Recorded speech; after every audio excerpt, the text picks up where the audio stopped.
I would like to welcome the following subscribers to the DTRV channel. If you would like to be updated on the newest vids on this channel, please hit the red subscribe button, the notification bell, and select all so you won't miss out on anything. Was the Rochester, New York, Daniel Prude police incident where the police dealt with a mentally ill black person and ultimately he died of asphyxiation. Was this incident racist? My answer to that question is I don't know. I don't have any proof that it is. And before you think I went to the right and I don't believe systematic racism exists, bear with me. Hear me out. This case of police brutality involving an unarmed black person is no different than the other cases in terms of the question, is it racist? Were they racist? Were they racially motivated? Except for the Ahmaud Arbery case, and even in that case, where one of the defendants used the N-word after they shot the Ahmaud Arbery. The other cases, we can't tell. But what I can tell, what I can say, is that I believe, statistically and anecdotally, that there's a collective pattern within institutions that treat black people differently. They treat them more threatening. They see them as more threatening. They see them as more prone to commit crime. They see them less prone to be mentally ill. Like somehow they don't believe that blacks. Even Tommy Sotomayor, I mean, he's a black conservative, okay, but even Tommy Sotomayor does have some progressive viewpoints, and he was saying that white people don't believe black people have mental problems. Now that's a general statement. I'm not sitting there and saying that white people literally can't conceive of a black person being mentally ill. I'm saying collectively, not as an individual, but collectively, the attitude is that a black person's less likely, it's far less believable that a black person has really mental issues like a white person. And Daniel Prude had mental issues. I saw the whole tape. I saw the whole tape up to the asphyxiation where one of the cops held his head down. Held his head down on the pavement when he had a spitting mask on because he was spitting at the cops. I saw the whole incident. These guys didn't take it seriously. They were laughing. They were mocking him. They just saw him as a crazy black guy. Now, many people say, well, they saw him as just a crazy guy. No, I think maybe they saw him as a crazy black guy, meaning he's drunk, he's on drugs, but he really doesn't have mental problems. He made a bad moral decision to take too many drugs, and this is what happens. Like, they didn't have the empathy for this person. Now, maybe I could be wrong. Maybe they're not racially biased. Maybe they were treated a white person the same. I can't prove that.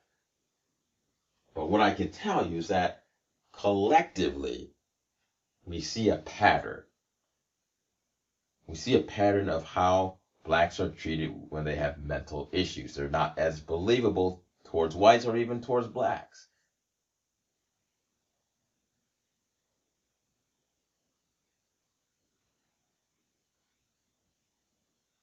George Floyd, let me give you an example. George Floyd is very similar to this case because I believe that those cops, Chauvin, thought George Floyd was full of shit. That he could breathe. He didn't. He didn't believe it. He believed that he was lying. He's like, you could breathe? You're lying. He didn't say that, but that's how he treated him, as he was just BSing because because George Floyd was afraid of getting arrested. That's what the cops believe. Like, George Floyd was chickening out because he got caught. And he's just pretending to have all these problems. They looked at his record, his criminal record, or maybe they've known his criminal record. It doesn't really matter, does it? But if they did know his criminal record, it would only reinforce it. Would it be the same for a white person? Maybe, maybe not. However, there's a pattern. It seems there's this pattern, there's this perception where black suspects, just suspects, for petty crime, for cigarettes or what have you, there's a different perception towards them as opposed to white suspects. And it's not based, and it's often based on just some subjective BS. It's not based on necessary facts. As a matter of fact, a lot of it's not based on facts. A lot of it's based on them being black, their physical presence, how they look as a black person. That have to be as blunt as possible. How they look as black people gives a certain impression when the cops approach them. Let's look at Jacob Blake. If Jacob Blake were white, would he be treated the same way? Would they have pulled out guns as quickly? You have to say probably not. But again, I can't prove that individually. I can only prove it collectively. The implicit bias data is a collective data of tests that demonstrate certain behavior, a disproportionate, a different type of behavior towards one group as opposed to the other group. In general, there's black exceptions. I'm sure maybe if I were a suspect and cops were going to arrest me, perhaps they wouldn't pull out their guns as fast. Maybe they would. But again, I would be just the exception, right? Perhaps I wouldn't be the exception because I believe I've been racially profiled. But even if there are exceptions, even if there are blacks, there are exceptions that are less threatening and they're more likely to treat them as a white person. That doesn't mean that the other black folks that they're treating in a different way, a substantially different way, aren't being affected. And this is the problem with this new type of racism. This new type of racism that we're dealing with is a collective, unconscious reaction towards one group in general. And the people who are part of that perception as individuals, well, they're like, well, I'm not racist. I got a black friend. I have my black cop is my best friend.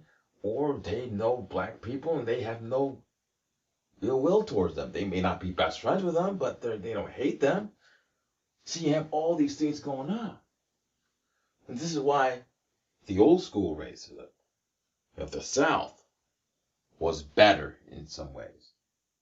Yes, it was more violent, it was more vulgar, and white people knew they were racist.